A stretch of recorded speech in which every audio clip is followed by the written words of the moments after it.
நாங்க உங்ககிட்ட வரோம். நியாயமா மாநிலத்துக்கு தர வேண்டிய, ஒன்றிய அரசு தர வேண்டிய நிதியத்தான் நாங்க கேட்க வந்தோம் அப்படின்னு கலைஞர் கோபமா வெளியில வந்துட்டார். இதுதான் திராவிட முன்னேற்ற கழகம், இதுதான் கலைஞர் அவர்கள் நமக்கு கற்றுக் கொடுத்த சுயமரியாதை. தமிழ்நாட்டுடைய நிதி உரிமைக்காக அன்றைக்கும் சரி, இன்றைக்கும் சரி, என்றைக்கும் திராவிட முன்னேற்ற கழகம் விட்டுக் கொடுக்காமல் போராடும். நம்முடைய உரிமையை நிச்சயம் திராவிட முன்னேற்ற கழக அரசு நிலைநாட்டும். ஆகவே இன்றைக்கு ஒன்றிய பட்ஜெட்ல தமிழ்நாடுங்கிற வார்த்தையை இல்லாம செஞ்ச பாஜகவுக்கும் அவங்களுடைய அடிமைகளுக்கும் இங்க 2026 ஒரு இடம் கூட இல்லைங்கிற நிலைமையை நீங்கள் அத்தனை பேரும் உருவாக்க வேண்டும். இது வெறும் கண்டன பொதுக்கூட்டம் அல்ல. சங்கிகளையும் அவருடைய அடிமைகளையும் மீண்டும் தமிழ்நாட்டு மண்ணில வீழ்த்துவதற்கான ஒரு சபதமாக நாம் எடுத்துக்கொள்ள வேண்டும். எனவே அரசினுடைய சாதனைகளை, திட்டங்களை மக்கள்கிட்ட எடுத்து கொண்டு போய் சேருங்க. ஒன்றிய பாஜக அரசு தமிழ்நாட்டு மக்களுக்கும் நம்முடைய தமிழ்நாட்டுக்கு மாநிலத்திற்கு செய்கின்ற துரோகங்களை மக்கள்கிட்ட கொண்டு போய் சேருங்க. 2026 சட்டமன்ற தேர்தலில் நம்முடைய தலைவர்கள் சொன்னது போல, சூழ்நிலைத்தது போல குறைந்தது 200 தொகுதியிலே நம்முடைய கூட்டணி ஜெயிச்சாக வேண்டும். அதற்காக அடுத்து வருகின்ற ஒவ்வொரு நாளும் நாம் அத்தனை பேரும் உழைக்க வேண்டும் என்று கூறிக்கொண்டு இந்த நல்ல வாய்ப்புக்கு நன்றி கூறி மீண்டும் உங்கள் அத்தனை பேருக்கும் வணக்கத்திற்கு நிதி வேணும்னு அப்பொழுதைய ஒன்றிய துணை பிரதமர் திரு மொரார்ஜி தேசாயிடம் நம்முடைய கலைஞர் ஒரு காலத்தில் கல்வி மாநில பட்டியலில் மாநிலத்துடைய உரிமையாக இருந்தது. நிசா காலத்தில் 1976 அதை பொதுப்பட்டியலுக்கு எடுத்துட்டு போயிட்டாங்க. ஆகவே நம்முடைய கல்வி உரிமையை மீட்கணும்னா கல்வியை மாநில பட்டியலுக்கு கொண்டு வருவதுதான் இதற்கெல்லாம் ஒரே தீர்வு. ஏன்னா பல்கலைக்கழகங்கள் உருவாக்குறது மாநில அரசு, பேராசிரியர்களுக்கு சம்பளத்தை கொடுக்கிறது மாநில அரசு, பல்கலைக்கழகங்களுக்கான அந்த கட்டமைப்பு கட்டடங்களை கட்டுவது மாநில அரசு. ஆனா துணைவேந்தர்களை மட்டும் ஒன்றிய அரசு நியமிக்கலாமா? அப்படி அவங்க நியமிச்சாங்கன்னா ஒன்றிய அரசு சொல்கின்ற சிலபஸ் தான் நம்முடைய பசங்க படிக்க வேண்டி வரும். சங்கிகள் துணைவேந்தர்களாக வைஸ் சான்சலர் வந்துட்டாங்கன்னா என்ன சொல்லுவாங்க? நம்முடைய பிள்ளைகள் தினமும் காலையில கோமியம் குடிச்சிட்டு தான் கிளாஸுக்கு வரணும்னு கண்டிஷன் போட்டாலும் போடுவாங்க. ஜாக்கிரதையா இருக்கணும்.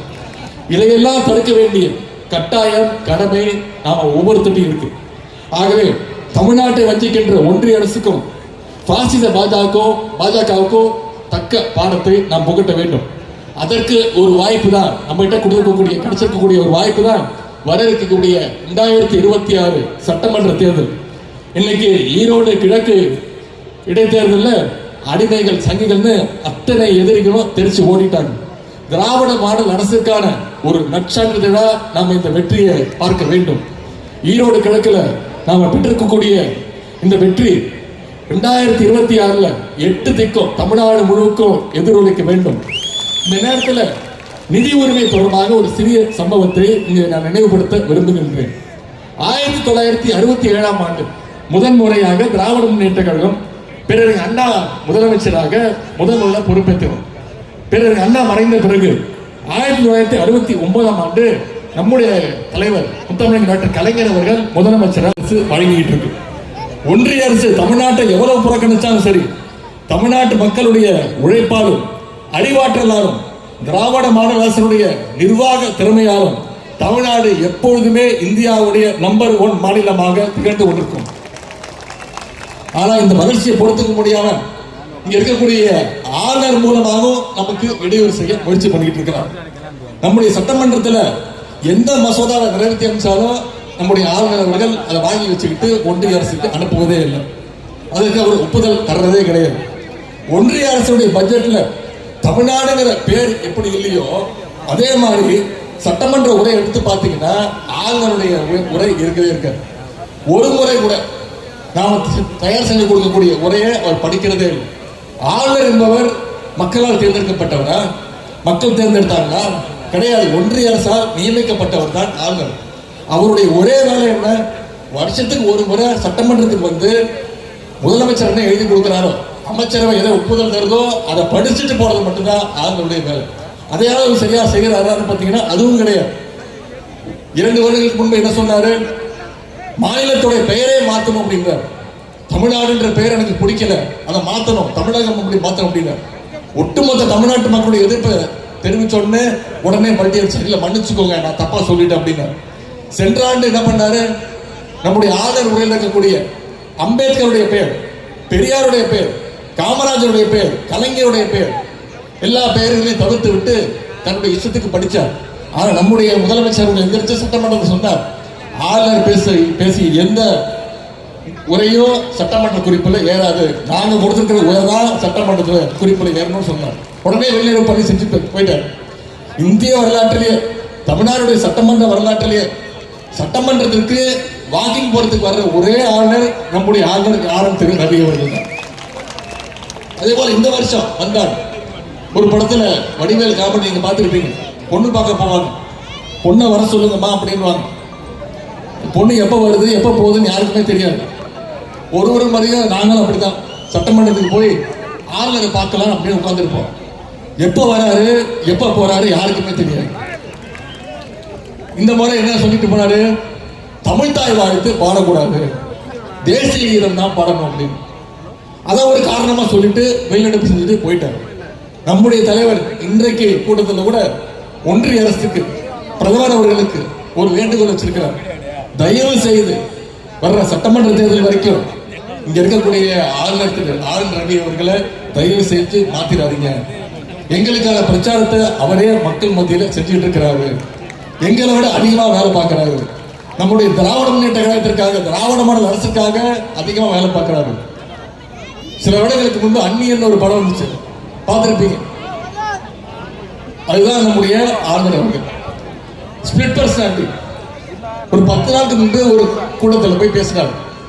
தமிழ்நாடு தான் இருக்கிறதுலேயே பெண்களுக்கு மிகவும் பாதுகாப்பான இடம் அப்படின்னு பேசிட்டு அடுத்த 2 நாள்லயே மாத்தி மாத்தி பேசுறாரு.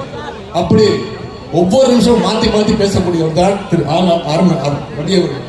இன்றைக்கு அவரை கண்டித்து நம்முடைய உரிமையை காப்பாற்றுவதற்காக உச்ச நீதிமன்றத்தில் கழக அரசு வழக்கு போட்டிருக்கு.